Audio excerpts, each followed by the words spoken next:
At first, I thought it was just Alzheimer's, an inevitable part of aging.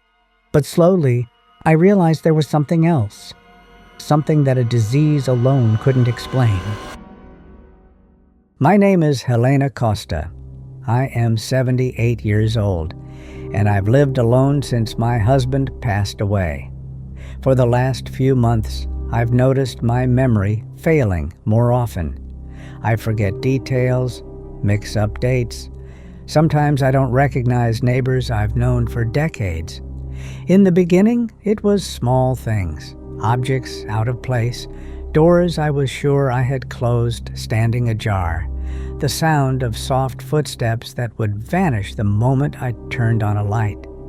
Hearing whispers at night became common, but they always faded as soon as I tried to focus on them. My children would smile when I mentioned it, believing it was all a product of my own mind. But I could feel deep down that they didn't understand the gravity of what was happening. One night, I woke up with the feeling of someone standing in the hallway. I thought it might be my neighbor, but when I switched on the light, the hall was empty. Slowly, I started to notice strange patterns. The clock showed times I didn't remember living through. Old photographs seemed to subtly change their expressions, and reflections in the mirror or windows would show silhouettes that didn't belong to anyone I knew. Every detail was subtle, almost imperceptible, but my intuition screamed that something was watching. Then I noticed him. At first, just a shadow in the dark corners of the living room, tall and slender, wearing a worn black overcoat. His face was smooth, featureless, no mouth, no human traits, yet somehow familiar, as if he had been there all along, always lurking.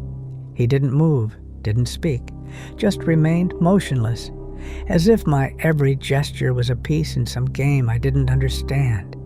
The nights became silent nightmares. I felt non-existent touches. Doors would close on their own. Footsteps echoed down the empty hall, and near-human whispers would call my name. My mind began to blur. Was it Alzheimer's or something far more ancient and observant?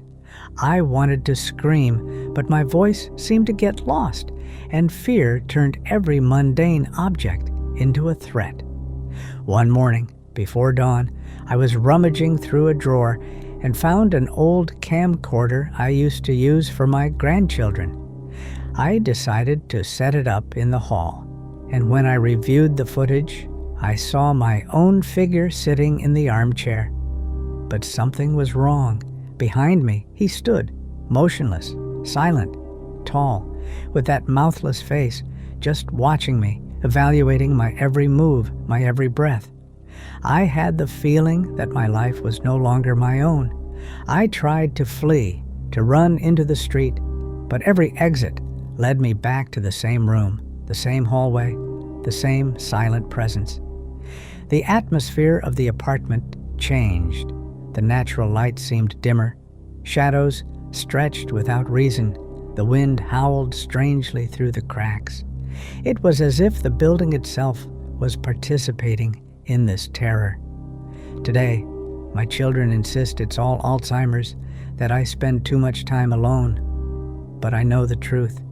He is here, patient, waiting, silent, and I know that my life, my memories, and every moment I think is mine no longer belong only to me.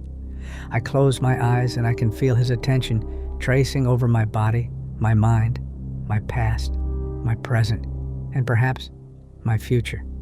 I don't know how much time I have left. I only know that he is in no hurry, but he also never leaves.